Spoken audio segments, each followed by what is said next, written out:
节的感动时刻，带您回味客家的竹编门帘。以前家家户户都会有竹编门帘，只不过制作耗工渐渐没落。但是在屏东内埔，年轻的巫家夫妻决定要重拾老技艺，让这竹编的门帘能够继续传承下去。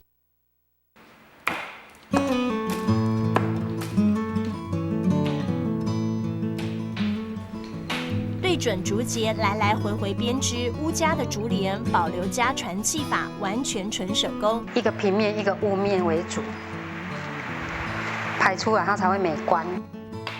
传承3代的竹帘，本来因为公公过世差点失传，但是老顾客不断上门请托，所以巫太太跟老公靠着技艺，把传统的竹编技术找了回来。做的过程当中还是会很小心就是要把门帘不能做歪斜，然后精准度都要抓好。这种竹编门帘虽然因为时代变迁慢慢没落，但是还是有不少人为了找回旧时代的技艺而定制。最近比较多的就是说他是怀念以前他小时候。以前的客庄几乎家家户户都有这种竹编门帘，相当的耐用，一用就是好几十年。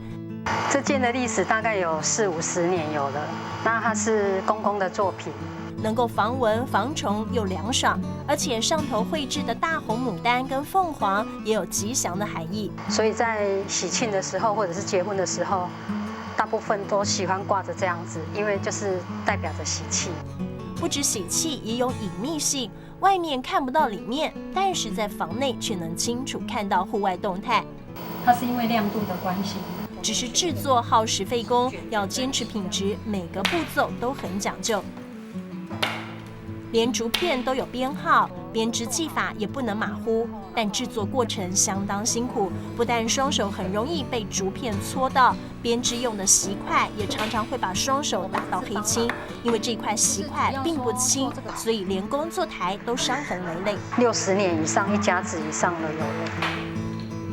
虽然辛苦，但是他们不言苦，因为这样的工作方式已经传承超过1甲子。他们希望这种客家编织竹帘的传统技法能够永续传承。